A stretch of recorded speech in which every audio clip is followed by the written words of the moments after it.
Hey, friends. It's great to see you. Lauren, it's good to see you. Good to see you too. I like your Christmas sweater.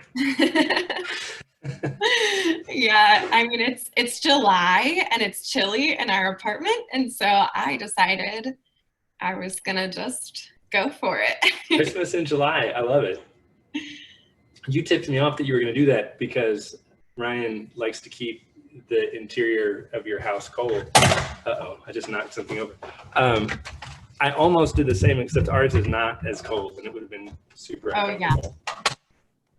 Yeah. No, this is my favorite Christmas sweater too, because it says Merry Christmas and has little pizzas. Oh, beautiful.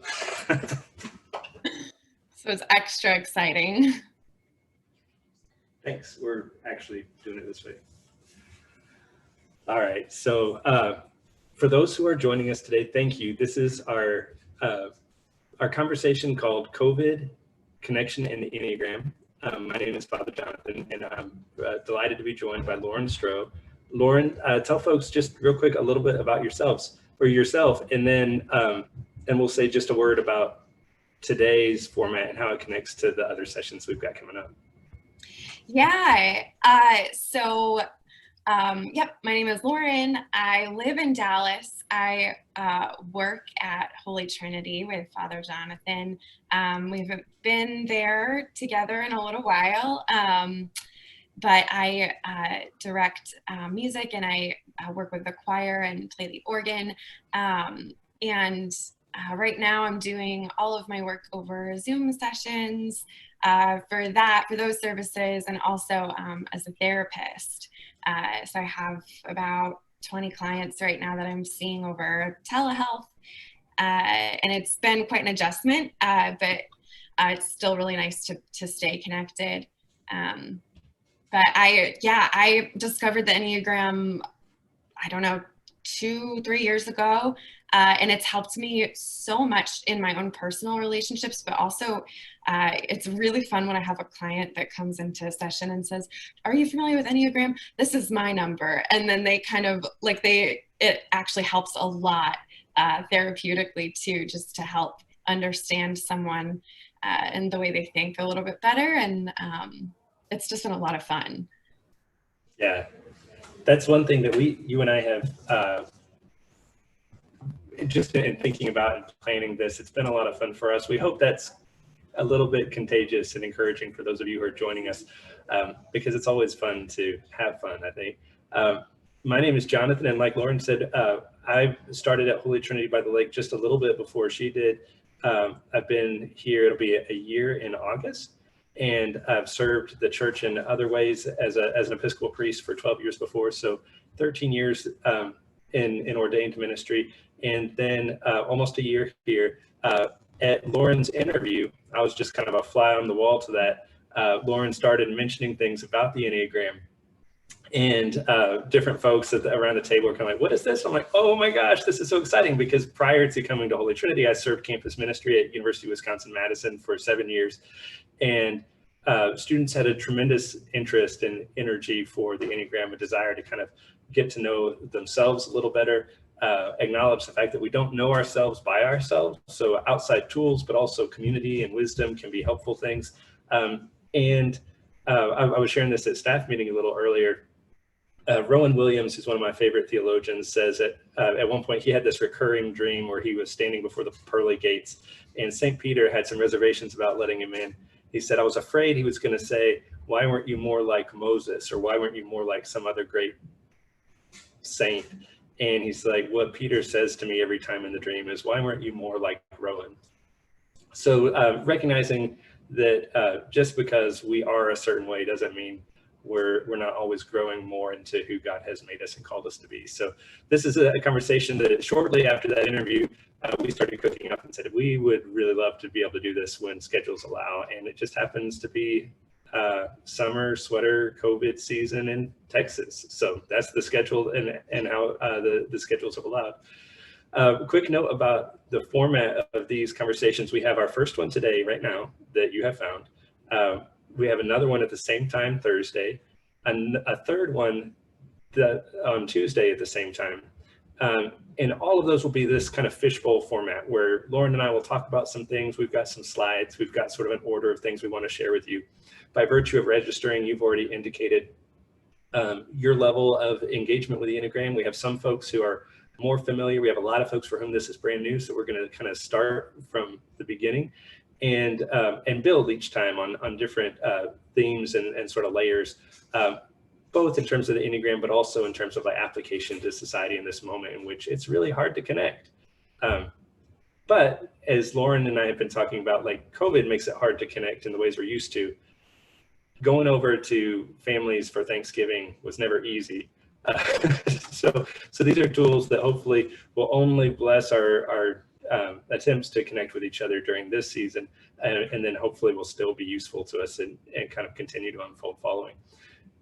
The fishbowl format does not mean that these first 3 sessions are not interactive. What we want to invite you to do is, I hope I've set the chat up right, but as we go through and you have thoughts or questions or observations, write those down in the chat. We will not check those in real time, but we have a couple of pauses built into the conversation where we'll just like catch up. And so if you have thoughts, observations, questions, absolutely write those as we go. Keep listening, and then we'll pause at 2 particular intervals.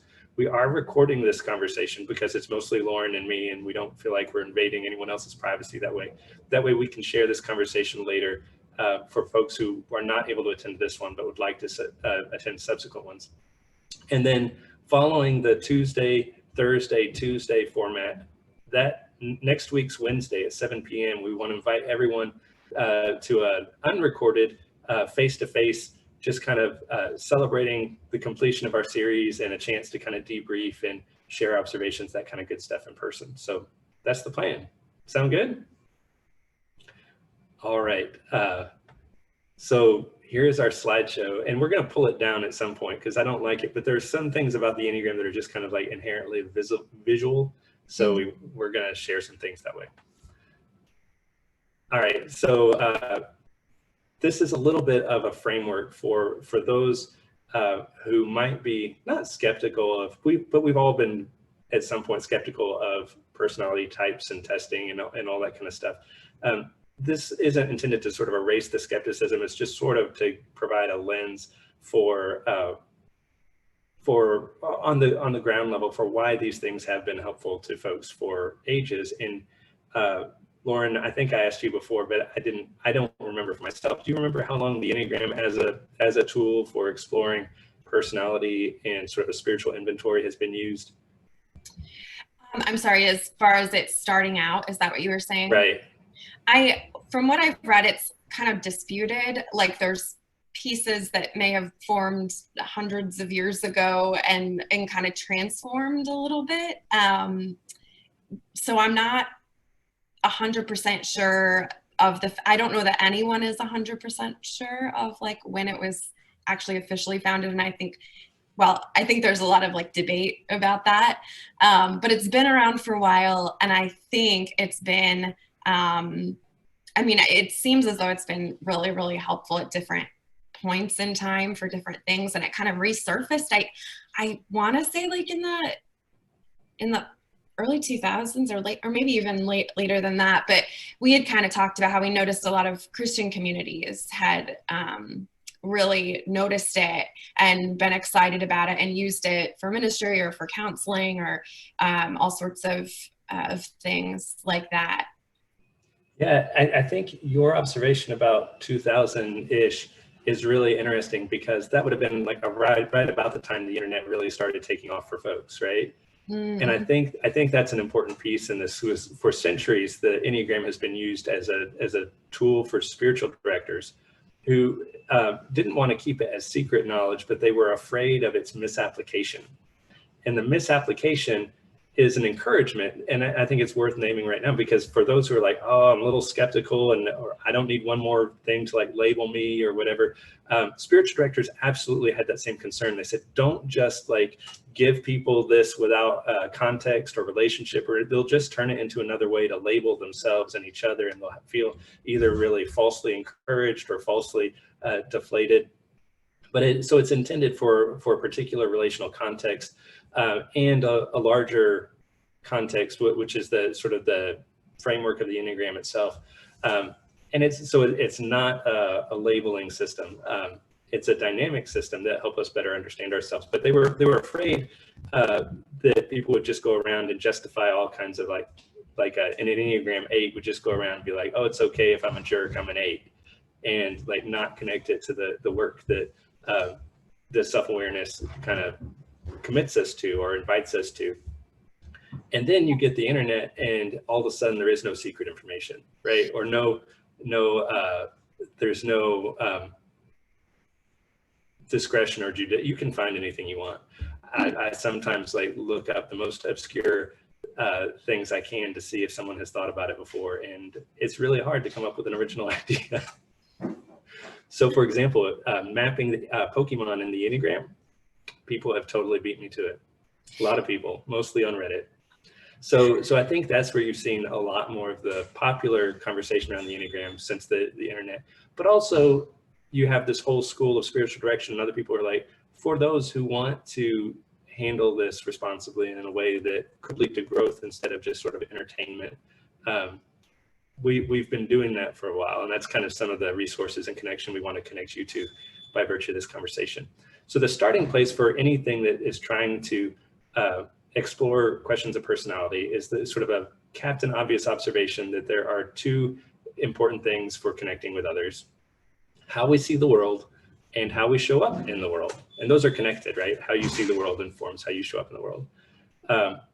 What do seeing and showing up in the world shape? They shape our patterns of attention. They shape habits of interaction. They shape what we think is important. And really fundamentally, they shape our ideas about what makes us lovable. This is not an exhaustive list. Lauren, are there other things that you would want to add to this? I think certainly I was just thinking about just personally ways that traditionally I have tried to stay safe, which is also linked to lovability and importance, but just some sort of survival instincts that go along with a lot of these patterns that we all really, it gets pretty hardwired from like a very young age, depending on what our environment looks like and what we're absorbing. Absolutely. And for those who are wondering, I hope even this like slide begins to show like why this has been important for spiritual directors, because you can look and start to think for yourself how each of these, and even questions like Lauren mentioned of safety and survival, might inform our relationship with God, how we imagine our relationship with God. If we have certain patterns of attention or habits of interaction, what we pray about is what we think is important, and we sort of inadvertently, without reflection or self-awareness, only think of certain things and some things and not others. A friend one time told me, someone said to the friend, it's a small world after all, because we had discovered some like third-party connection in common, like always happens in small talk conversations. And this friend took the conversation from small talk with a comment that sort of left us all with our jaws on the floor. He said, it's not a small world, it's a rather large world. But most of us seem content with our particular and peculiar cow paths, which is absolutely true. And to your point, Lauren, like it's necessary for survival. You can't be present to all things at all times. Like we're not omniscient, we're not divine in that way. So we have these patterns, and the patterns themselves aren't bad, but a lack of awareness of those patterns can constrain us. So the seeing and the showing up shape all of these things, plus the good things that Lauren mentioned. And you might be thinking as you're watching of other things you would add to this list, plus Lauren's notes about safety and survival, all of the things that are shaped by the ways we see the world and show up, what we expect to see when we show up. So this is the real Captain Obvious observation number one. The ways we see and show up to the world in life are all different. And that's obvious, but like just sit with it for a second. Think of the last thing you felt like super passionate about. Not everyone feels super passionate about it. We all see different things. We're all noticing different things. And it's not a competition of which things were worthy of notice. It's just an observation that that we see more when we observe together, and when our patterns are kind of challenged by one another. So we looked at these things that seeing and showing up shape, and now we're looking at these same things just kind of with a one-on-one or one-to-one connection to the Captain Obvious observation. That means other people are having different patterns of attention. Other people have different habits of interaction. Other people have different ideas about what they think is important, and other people have ideas about their lovability. All of this is not news to you, but it's just a helpful thing to kind of spell out for like why we kind of try, like give a helpful account for why spiritual direction and why mystics and other folks have found this conversation helpful for all these many years.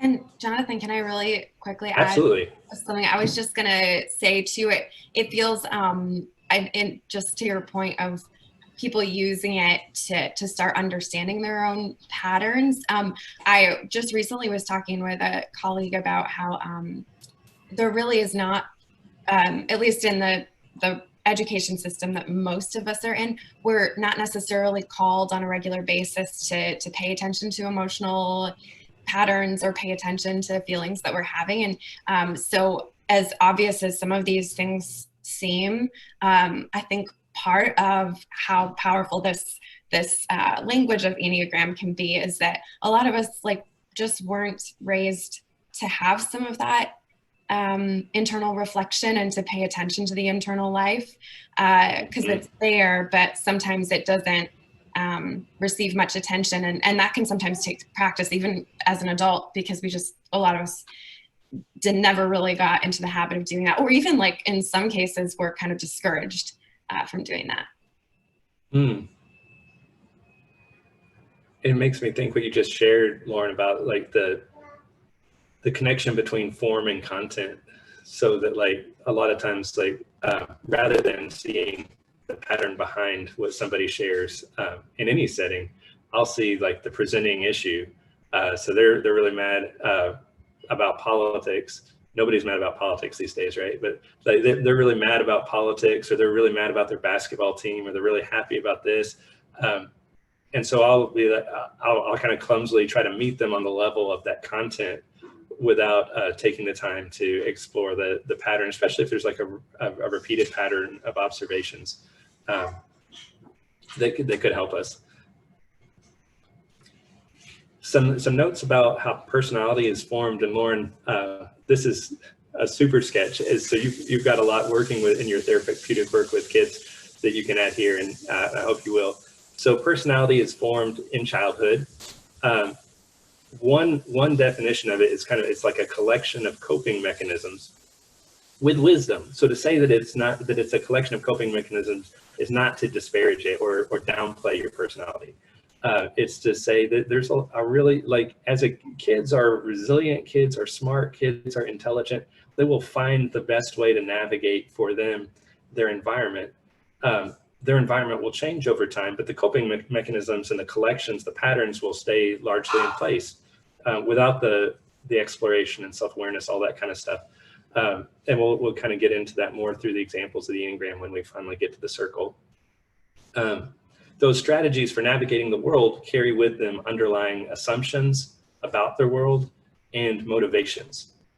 And so we have a question to kind of carry with us of what expressions do subconscious motivations take in our lives?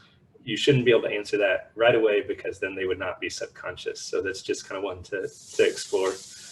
Lauren, what would you add here? This is constantly changing in my mind, like just even just new things coming to light about my own childhood, about my partner's childhood, as far as kind of looking back and being able to like give voice to how certain things formed. And I think I also want to add that some of the things I've discovered about my childhood and even some traumatic things that may have happened, it's really, really difficult to be honest about that sometimes, because I think especially, I think parents so often want the best for their kiddos, and it's so hard to be like, oh, I'm a human and I was part of this environment, and my child has these experiences, and then it sort of shapes them this certain way. And so I definitely want to make sure that, well, I don't know. I just want to put it out there that I think it's difficult when we know that we've influenced someone else, especially if they're vulnerable and part of, like, you know, if they're your child. But at the same time, we're all human, and this, I think what I like so much about the Enneagram is, like, they talk about these sort of more basic, I guess, wounds, you could say, or like ways that we learned to work around difficulties when we were young, and nobody doesn't have those. So you could be like the best parents in the world and have a lot of really healthy functioning, and your child is still not going to be perfect, you know. So it's like, one thing I know about myself a lot is there was some what is the word, like some explosive energy in the home where I grew up, and it was sort of something where I learned to pay attention to, like, body movement and sort of hypervigilance to that. And that's like one of my coping things. It actually is super, super helpful in counseling now. So one of those coping mechanisms that I learned as a child to sort of stay safe or to be aware of what was happening, you know, those things don't have to be bad. They can be very useful, but it is so helpful to be aware of some of those things. Yeah, just to even figure out how to put them to use in the world in ways that you would choose. Absolutely. I love your pointing out that, like, those childhood wounds can become sort of the seeds of compassion and healing in other people's lives. So we don't have to, like, serve others out of being perfect. We're always serving kind of out of our brokenness. And Henry Nouwen has some good stuff to say about that sort of thing. It's also this reminder for Christians that, like, God never stops working redemptively in situations that might have been otherwise. Also, I know it's a conversation as parents Rebecca and I had right before Annie was born. The goal as a parent, and the defensiveness that you pointed out that a parent might feel about the fact that you're, like, creating wounds in another person, it's just a byproduct. It's not just a byproduct. It is a byproduct of intimacy, though, right? Like, you can't be close to someone without hurting them. And so the Christian faith has all these resources around forgiveness and reconciliation. Community even is not an end in of itself, even though it's something that can really strengthen people. Community done well involves reconciliation and all those things. Anyway, Rebecca, one day before Annie was born, we were talking, and she's like, I just don't want our kids to have to go to therapy for us or about us. And I laughed, and I was like, I don't think that's the call for parents. We have some say about the things that, like, our kids will go to therapy for? Absolutely. Let's make sure they're interesting things that we would want to stand by and not sort of just, like, thoughtlessly project. So then, and this is a real quick aside that is just, I hope, entertaining, but not relevant really to the conversation at hand. Then shortly after that conversation, I guess a few years after that conversation, because Annie's in the car, we're driving to church. Rebecca's driving, and I'm in the passenger seat, and we're running late, as we usually were on Sunday morning. And we pass McDonald's, and Annie says to me, Daddy, we need to say a prayer real quick for all the sick people there. And I said, I'm sorry, what? She's like, you know, at McDonald's, all the sick people. And I looked to Beck, who's driving, trying to hide behind the steering wheel. And I was like, what on earth is she talking about? And she's like, you know how you said our goal wasn't to keep our kids from needing therapy, but just, like, to pick our battles? I said, oh my goodness, what did you tell her about food at McDonald's? So it's part of our slow food, grow your own food kind of movement in our house. But yeah, but the other thing is, we don't control the messages that our kids hear. And to your point, to get us back on track, Lauren, everybody has a number with the Enneagram. Like, there's no such thing as somebody who doesn't have patterns of behavior. Those patterns can become, like you were saying, the source of blessing others, and they can be grown in health And we'll talk about, one of the things I love about the Enneagram is that it's not like a static thing like Myers-Briggs that says, this is your personality, these are your tendencies. It says, this is sort of your baseline. This is where you go in health. And this is where you go when you're stressed. Like, you're a dynamic personality. You're not just sort of a static point in time. Mm-hmm. Yeah. Here's some goals of exploring personalities then.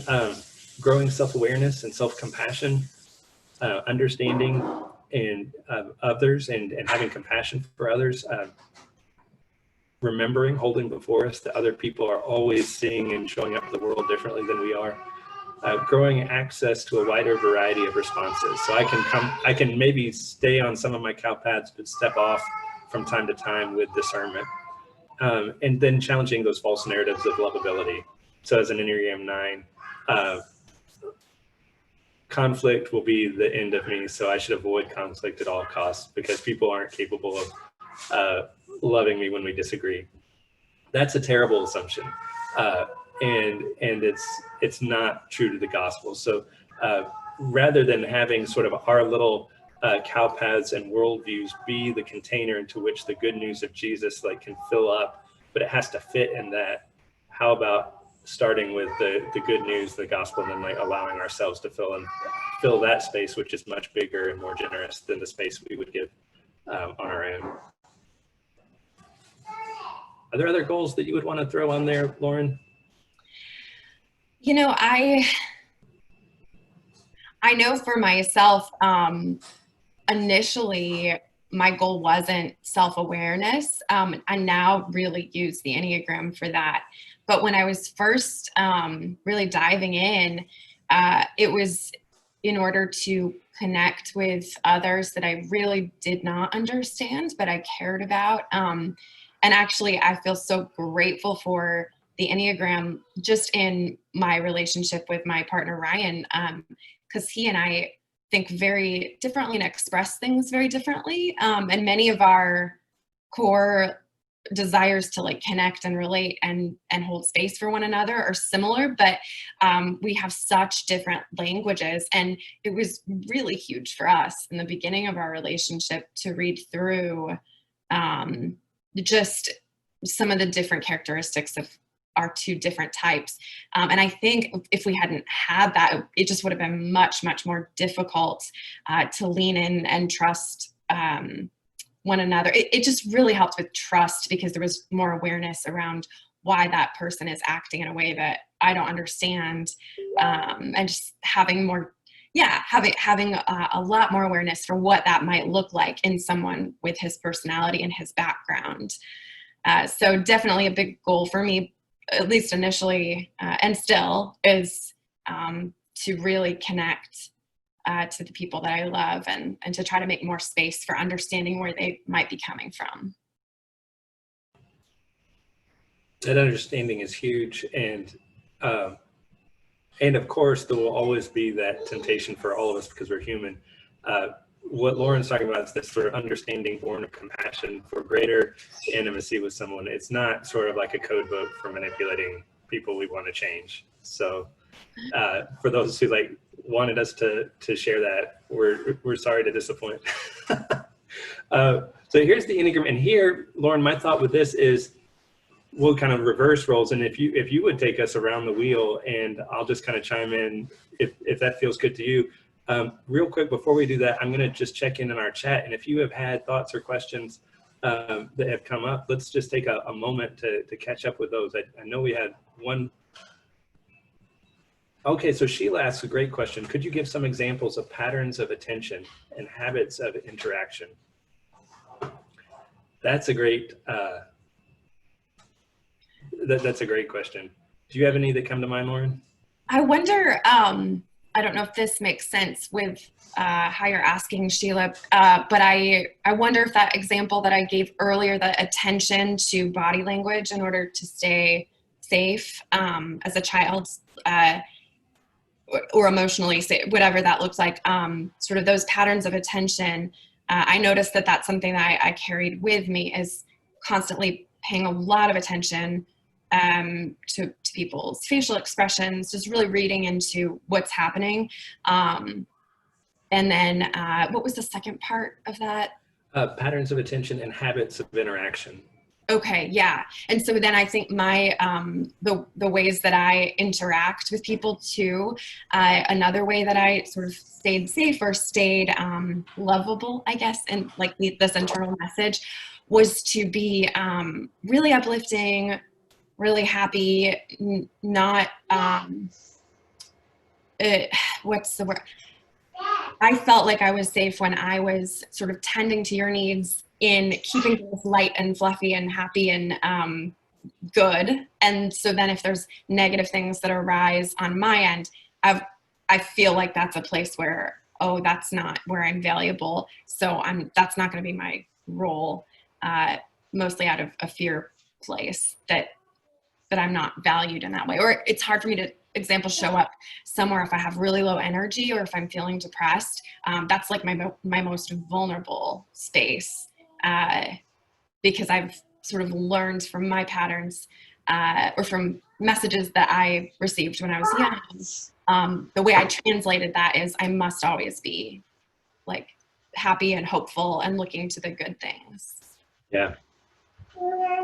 So I think those are some great examples. I'm looking at the Enneagram wheel right now, thinking of that question. Hey, Thea.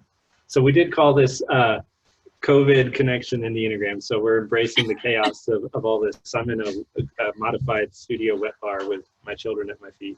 But I'm looking at the Enneagram wheel and I'm noticing like the moral perfectionist. The perfectionist is going to notice as a pattern of attention the thing that is wrong in a situation because they're going to want to improve it, right?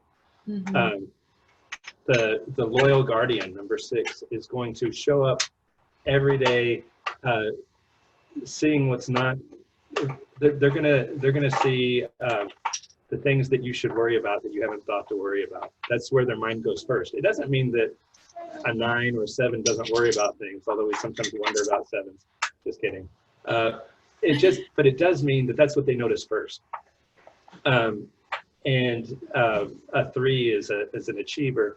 They're going to look for opportunities to see how their image, how they're presenting, is coming across in a context first. Where someone else, a mediator 9, is going to be willing to sacrifice image and everything else just to keep the peace.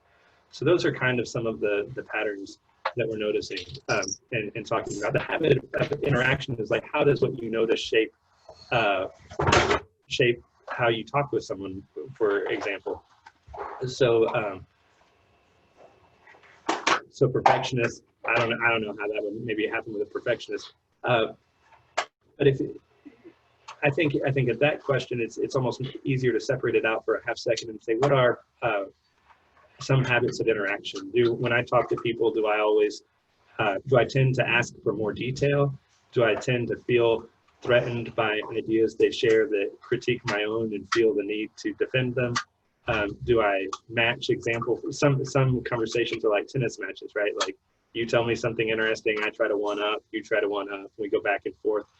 Am I able to say, I don't know, or I don't understand, can you tell me more? So those are things that are just interesting to notice about ourselves, because we all have defaults for when we're less energized, when we have less energy. Sally also says, it is interesting that at church we have such different worldviews, but there must be some similar worldview as we all see ourselves as children of God. That's a great observation.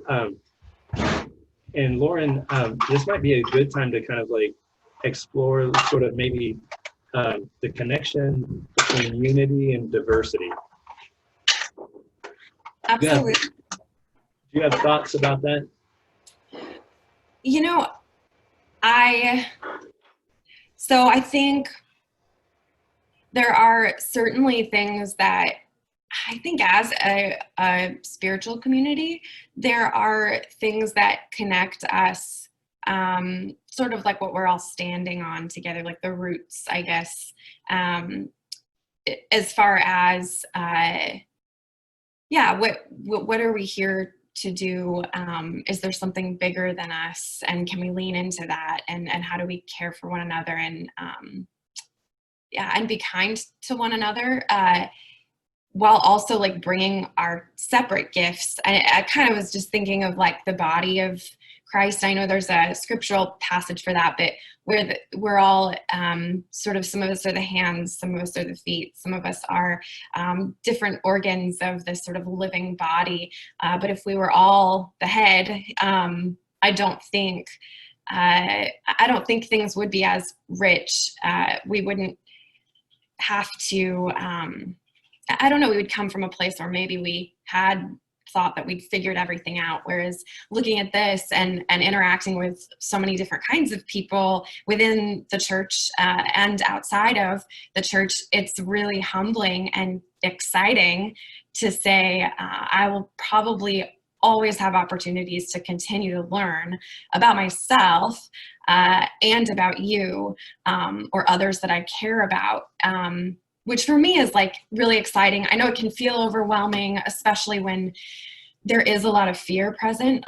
Like I'm just thinking about kind of our world today. It's tough. Some of the differences can feel really scary or overwhelming or frustrating. But yeah, I think at the end of the day, it really is more of a gift that we're given in order to maintain humility when we are interacting with others. I find both. Oh, go ahead. Oh, I was just gonna ask if you wanted me to do a simple taking around the wheel, but go ahead and. Yeah, no, I was just gonna say, I love you bringing up the image of the body of Christ, because there we get to see like diversity, but it doesn't suggest multiplicity of worldviews necessarily. It just like, it's not within I guess you could say it's not within the worldview of like the foot to see, but it's more like it belongs to the body. Like its importance is it's belonging to the body. And this hits a little bit at what we'll talk about in session 2 and session 3. There are social personalities, and that can be a really interesting thing. Some studies have shown that most churches are 9s, which is they're conflict avoiders like me, where it can be kind of really, because who wants more drama? And 9s don't want drama. 9s are allergic to drama. When drama shows up, we say, I'm sorry, I have a nap on my calendar, and we go take a nap. But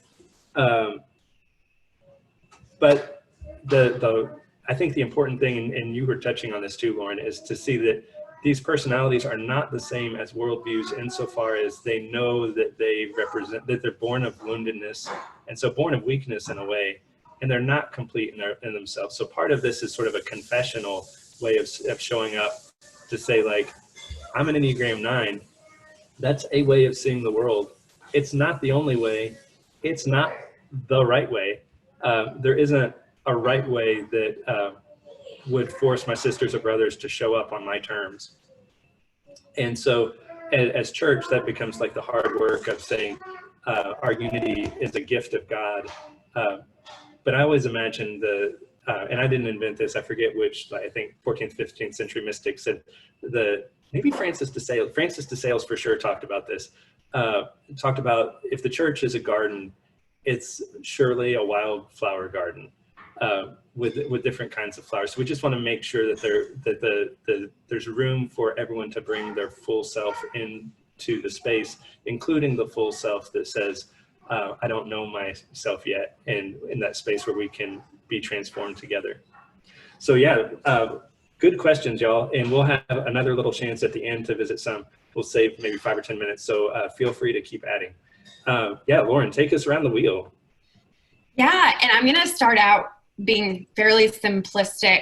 The lines on this do mean something, and I think we can get into that another time. But right now, I'm just going to focus on, sorry, what was that? I was going to say, for sure, we've got lines coming up. Oh, yeah. So if we get to that today, great. If not, fine. But we do have that coming. Perfect. Oh, yay. Okay. And there are different numbers also generally feel things in different parts of the body. So there's like a head triad, a heart triad, and then a body triad, or it might be different, and there's some different explanations of it, but all of that sort of ties in. So it'll sound really simplistic at first. It's not really that simplistic. And I say that just so that you don't feel like boxed in, like, we don't want to, the labels. They're hard. They're really good for like building into how to understand the Enneagram, but they can be really, I just think that, it is more complex than that. So don't feel limited by that. And that being said, so the one, the perfectionist, is, from what I understand about the one, there's this really, really strong desire to be good, and perfect. A lot of times that sort of more, I don't know if it's a black and white kind of thing that the perfectionist sometimes struggles with, as far as like, am I perfect enough? Is this situation perfect enough? And I know some perfectionists. Actually, Father Jonathan, your wife is a. Yes. Oh, was I supposed to? I feel like that wasn't fair for me to just. No, she's fine. She's fine with us talking about that. I mean, everybody, they say your type, and we do have a resource, a test at the end that we can share with you for you to do in your own time. We thought it was really important to kind of give the framework before we do that. But they say your type when you like despise it. Like, it'll feel like you've come home and you're like, oh, that's me. But then the whole point is like, that's not what defines your lovability. So go ahead, Lauren. Yeah. I also too, I think a lot of people, when I mention the perfectionist, we do live in a culture that's a little bit perfectionist at times. So a lot of people will say, oh, that's probably me. I actually did that at first, because I can be that way. But anyway, more on that later. So the one, the perfectionist. The two, so the two, from the way that I understand it, and I have some really dear friends and family that are twos, they feel really loved where they are needed, where they can help. I think it's hard for them when you say like, no, I'm okay, I don't need anything. They really want to be of service. The difficulty, I think, sometimes in that is that it's hard for them to know how to be present with self. They really want to take care of everybody else. And so, the three, the achiever, I know a few threes, and I've heard it also called the performer, which I think could also sort of fit a little bit, where it's almost like in order to be valued, they have something sort of extraordinary to offer. Where they're good at a particular thing, or they have really sophisticated tastes in a certain area. It can look really different for different people, but just an idea that in order to be lovable or valued, they must achieve certain things, whether it's professionally or otherwise. I see it come out a lot professionally, but the four, the individualist. I love this number so much. My mom is a 4, and actually, like, I think my closest girlfriends are all 4s. And it's so funny because it's supposed to be like the rarest type, which I think the 4, as an individualist, really desires to be unique. I love being the rarest types. Yeah. So like a lot of 4s that I've talked to, that's so important to them to be special in some way. Like, there's something special about them. They're the ones that have this, very unique perspective and show up differently. And I think one of the pitfalls of that is feeling misunderstood, feeling left out, feeling kind of victim in some cases, victimized in some cases. But such a beautiful type. Usually they're the ones I hear have like the most intense feelings and are able to, I don't know if that's true for everyone, but there's a sense with the individualists that they're not as fearful of feelings. Like, they will sit in them more readily than a lot of other types. The 5, my partner is a 5. He is definitely always investigating. So he feels valued, and I think even safe too, when he has all the information that he needs around a subject or directions, or he wants to come to the table bringing some new information that other people might not have yet. I actually really love the example of when we were first dating and we would say goodbye. I was always confused because he would say things like, okay, so there's construction over here, so to get here, and that was sort of his that was for him showing so much love, because he was giving me this precious information that would help me to navigate out of the neighborhood. And instead, I would always be confused, like, why aren't you telling me that you love me right now, or that this was great? But finally it clicked where I was able to say, like, oh, does that mean you're trying to give me this valuable, information because you love me? And it was like, oh yeah. And I don't know, that was a really cool experience to have. And then, so yeah, the 6, the 6 really, really desires feeling grounded, feeling stable. I think often the 6, like Father Jonathan had talked about earlier, there's a little more anxiety to this type, where it's difficult if people don't show up when they say they're going to. There can be just a lot of fears that it can be such a gift, to show up and say, like, oh my word, did you pack sunscreen? We could get fried out there in the sun, and someone else could see that as being overly cautious, but maybe you need sunscreen. So there's kind of a cool, I feel like there's something really cool about that number, where the anxiety is tough, but it can also be very useful and helpful. And sometimes those people probably see world's problems coming before a lot of other people do. So, I was just going to chime in there. I think that connects beautifully to what you just said to Sally's earlier question. It can be so helpful as we come together as diverse people to recognize the heart behind the different expressions of personality. Like you were talking about, Ryan, with the information, the 6 shows up with the sunscreen. And so when somebody shows up, rather than assuming that they don't like an idea or they're just Debbie Downer or something like that, to be able to recognize it as an expression of love is the beginning of our being able to like really see each other instead of just sort of react to each other. Yeah, absolutely. Thank you for adding that, because it's, and I really like the Enneagram, if you can tell. And 7, the optimist. I think that's you. That's me. Yeah. The other word I've heard for that is the enthusiast. And what I noticed is it's not just, I think there's something really deep within myself where if I'm not able to see the hopeful things in life, it's really, really sad for me. Like it's almost like a necessity. Like I must see good things, which can be really great. And it also can be a lot when it's hard to see the good things. And I know like the 7s kind of notoriously try to make everything fun and bubbly, and like they can fall into being actually really dismissive or not great at committing at a level where they're able to sit with other people's discomfort or pain or their own pain, because they want everything to feel good all the time. So they're the pain for the 7.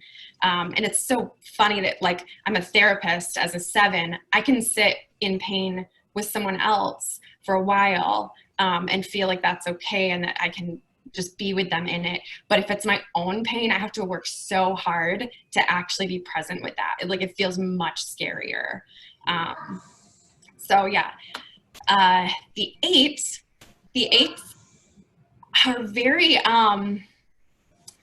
the 8s that I have experienced, I know that they feel it is sort of their calling to, a lot of times, to protect either people that they consider to be vulnerable or that don't have as much of a voice. And so it's a really beautiful way to be, I think. I think one of the difficulties for them is like, it is the challenger, like there's sometimes energy that they might get from like engaging and experiencing conflict. They're not really afraid of it, and a lot of other numbers are. And so it can sometimes be difficult to understand, especially if it's not a super healthy 8, how to navigate some of what they're trying to say, because anger can sometimes be present, or not even anger. It's just, we're kind of conflict averse, like I think a lot, or maybe just that's me, I don't know. But I think a lot of the 8s that I've met too are extremely like, if you're part of their tribe or their pack, like they will just do anything to have your back, which is kind of awesome.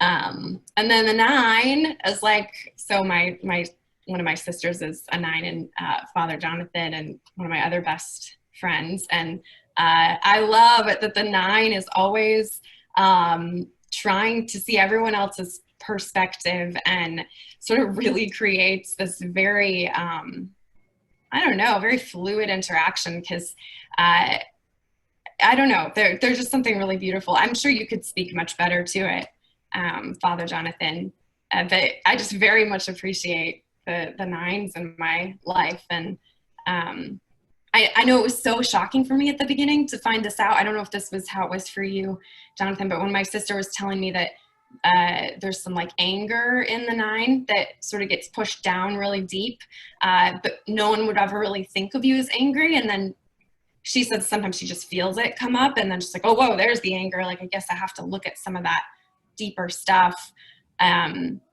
Yeah, it's really interesting how that is part of the fabric of that number. Absolutely. It's such a great example of what is true for every number, is like right there with the gift is so to know someone's number, like, so to know that a 9 is conflict avoidant doesn't mean don't bring conflict up around them.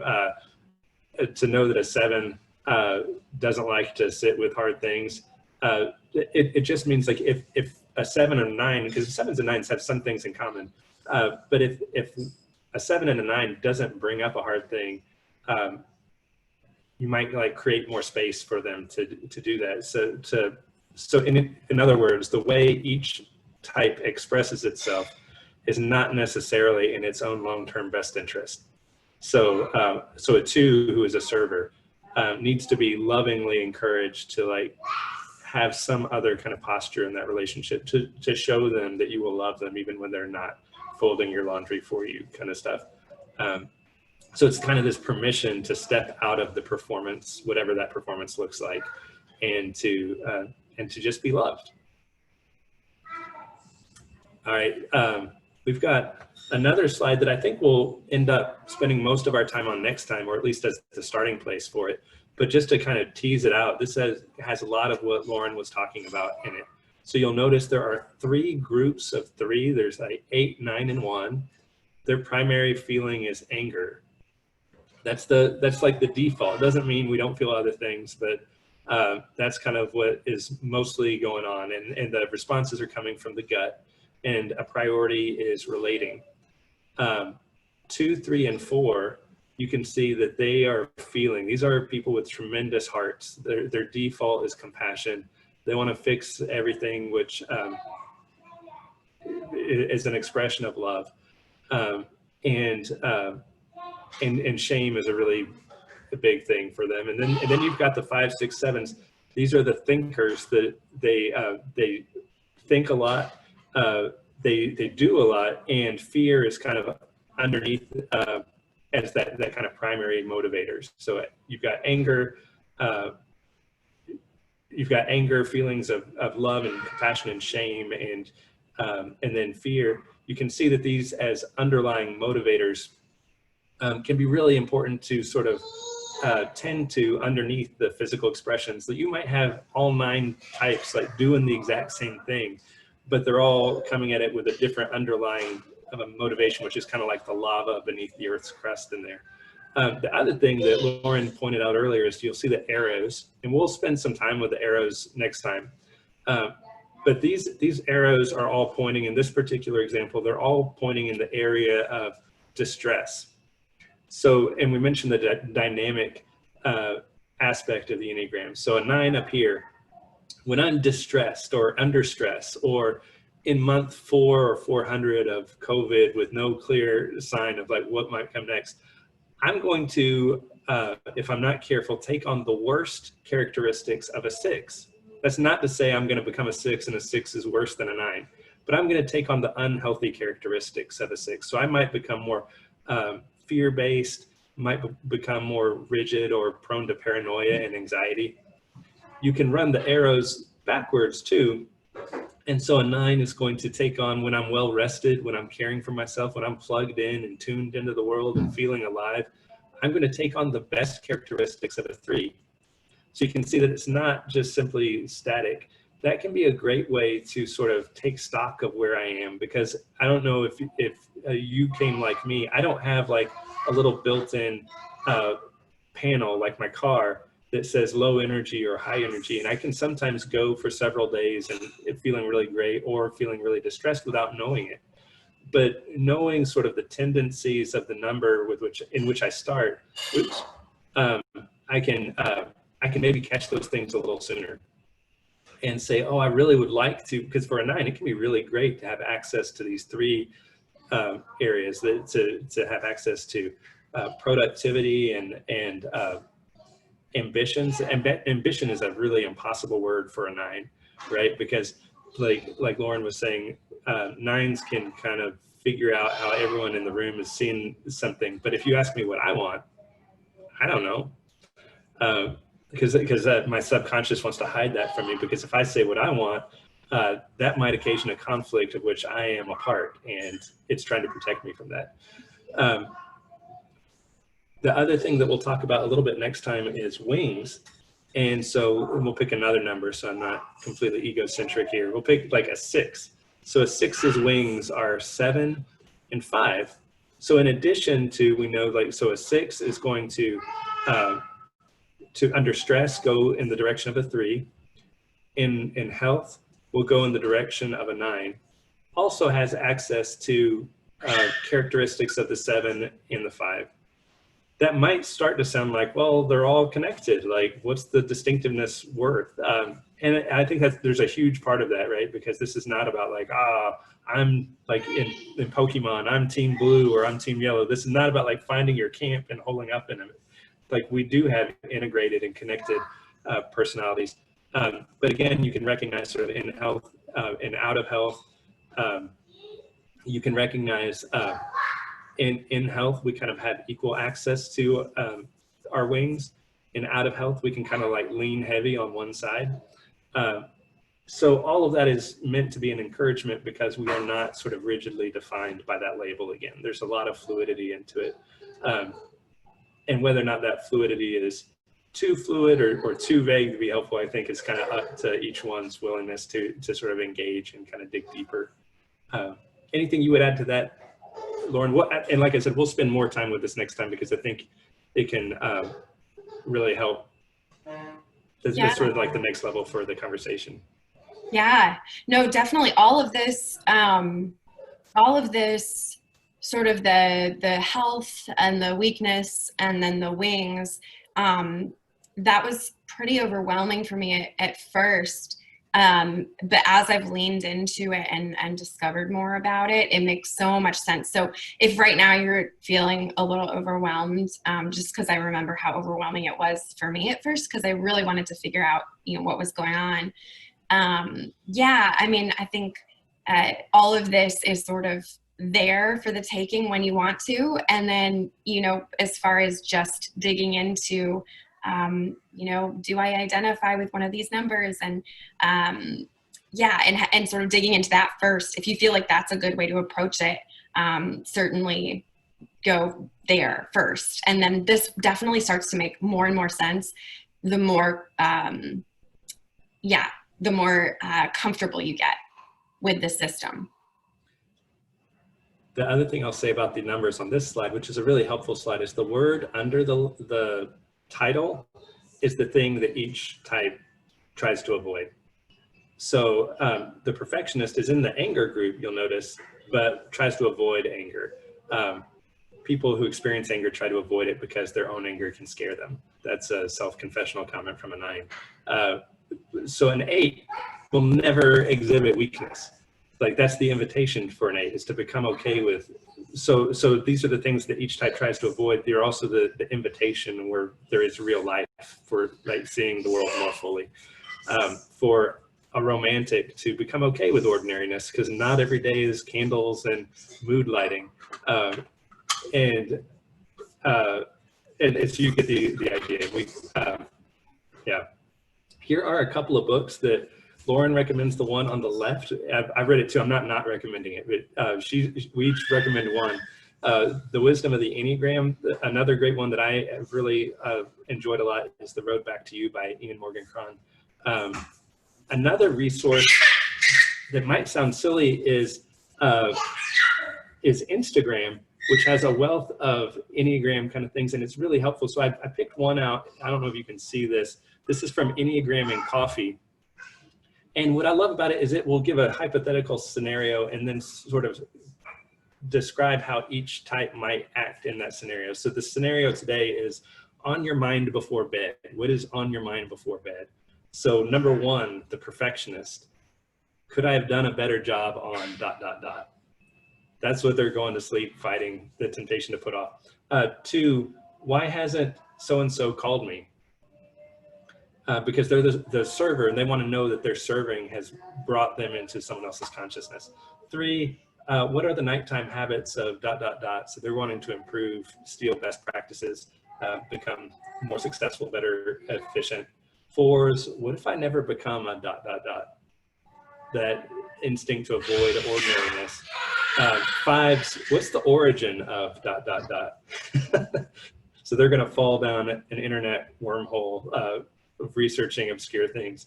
6, I can't forget to ... So when I wake up in the morning, I can't forget to. 7, tomorrow I want to, because like Lauren said, 7s are super adventurous, really fun. They've already got their plans. 8s, I can't believe they ... So they're working through their frustrations with other people. And 9s, I hope I didn't make them think ... because God forbid a conflict be there in the morning. All right, we've got a couple of questions and then we'll wrap up because we're about at our time. Real quick, can I?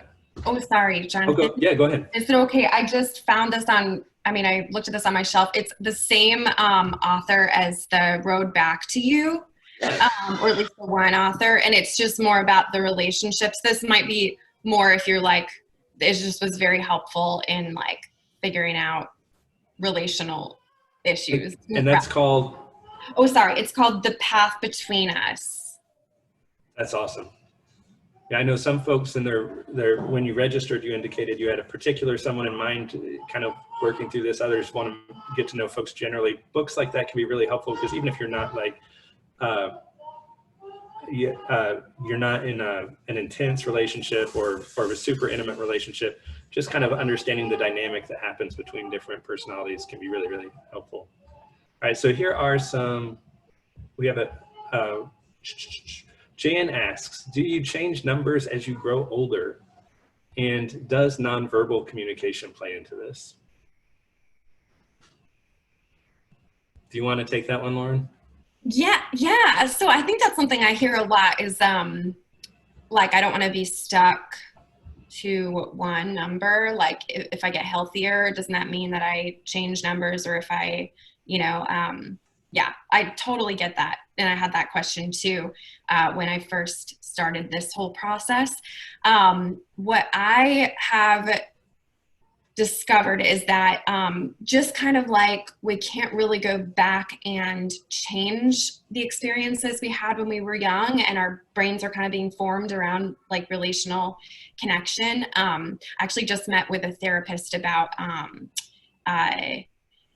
oh gosh, what her specialty was in, I can't think of the word. It's like connecting with people, attachment style. So kind of just like with that, if you learn when you're young to have secure attachments and trust the people around you, you're going to be developing differently than a child that even if there's nothing super traumatic, but if they feel like they have like an unstable attachment, there's all different kinds of attachment. So, and basically as you get older, those things don't change. All of those struggles will still be there, but with awareness and growth, you can see those things showing up differently. And like I can tell my partner, because a lot of the fear, I think too, for the 7, I think a lot of this stuff is connected with sort of the childhood wounds. But for a 7, there's a deep fear and a deep sort of experience of believing that you're going to be alone. And so I have a lot of like issues of feeling like, well, this person's going to leave me, so I might as well push them away, because this is just too scary. And I just feel like I know they're going to leave. And as I've sort of progressed in awareness of that, and I know what it feels like when it comes up into my chest with my partner now, I can say, hey, I'm having that feeling where I'm really scared or I'm feeling really trapped. Will you hug me right now? Or something like that. So I won't ever change as being a 7, but what I can do is I can use the strengths that with awareness and work, I can sort of use some of the other things available to me that I see like, oh, that actually would work a lot better. Let me try that on and see if from that place of, I don't think my fear of being abandoned will ever fully go away. That will always be there, but I can reinforce things that help me to sort of lean into that and ask for help when I start to feel that way. Hopefully that, and the nonverbal communication playing into it. I'm wondering if you mean sort of like love languages, if that might be part of it as well. I think that does make things, it's so cool how complex it can be, right? So a lot of times I think, it's sort of like I said before, you start with one number and that's sort of where you grow from as far as understanding like, oh, well, when I get really anxious, that's because I'm leaning into my 6 wing, or just different things that pop up, I think, that become more clear after sort of learning some of the basics. If that, I don't know if that's helpful. Hopefully so. I don't want to like overwhelm with my whole life journey with the Enneagram, but I think that's really helpful. And our expressions, the way we live into our number changes over time. It might also be the fact that, or the case that we look back on our lives and we're like, I thought I was this, but now I realize, so kind of as I grow in it, I realized that I thought I was my brother has lived his whole life identifying as a 1. He realizes now, as he understands the inner motivations more, he's a 4. It doesn't mean he changed. It just means he has like a different way of understanding. I hope that Katie Minke also, hey Katie, it's good to see you. She said, I strongly identify as a 9 now, but my college and a couple of post-college years as a textbook 7. How? And I would kind of just commend what Lauren shared and that other, just as a tool first to see if something didn't change in terms of either how you're living into it, how it's expressed, because the question is those underlying motivators. And the whole idea of the Enneagram is to give yourself more and more access to more and more of the repertoire. So, I feel like it's so helpful to like know that you also are the only one that can refer to yourself as a certain kind of number. So, it's like a self-diagnosis type thing. Like you don't need, it could be, I don't know, sometimes it's tempting to see someone's behavior and be like, oh, they look like this kind of a number or whatever. But just to what you were saying, Jonathan, I think, if you feel strongly in your heart, like, oh, I thought I was a 1, but actually I think I was just an unhealthy 7. That was actually something that happened for me. And so I think that can be a journey personally that you work through, and that you're able to say like, oh, I guess I was working from the wrong yeah, because it really is up to you. You don't have to like say, yeah, if you feel like something has been revealed to you that, I mean, it's okay to change your mind about what you think about that. So yeah, we're the number that fits. Having said that, and as we wrap up, all right, so one other question Katie had asked is it possible not to have a wing? And I think I had asked you this the other day, Lauren, and your answer to me was like, don't think of it as like, do you have a wing, but you have access to these. And in health, you have access to both sides. So we'll just kind of fold that into the other one about growing our emotional repertoires. But yeah. having said that, we're the number that fits, which is absolutely right. If you're looking for a place to start, I just put the link to, oh shoot, where are we? Here we go. Oh yeah. I just put this link in the chat box so you can click on it when we're done. And if that's helpful, by all means, use it. And then we'll pick up again next time. I'm mindful we ran a couple minutes over. If you joined us late, we've recorded this session. So once we get it trimmed down, we'll make it available on Facebook, probably in the event page where all this has been happening already. And then you can catch yourself up between now and next time, maybe take the test, and then we'll see you again on Thursday. Yeah, and if the test comes back as like a couple options or you feel confused, if you do have a chance to order one of those books or whatever, they also have like sort of characteristics, like do you identify with this or not? I did a couple different tests just to see. Yeah, awesome. Well, thank you, Lauren. This is fun. It's as much fun as I thought it might be 7 months ago when we were cooking up. This is a hoot.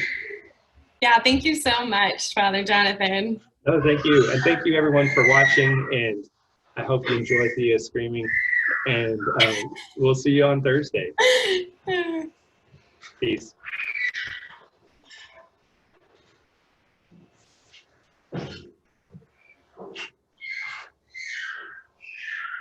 All right, I'm going to stop the record. We've still got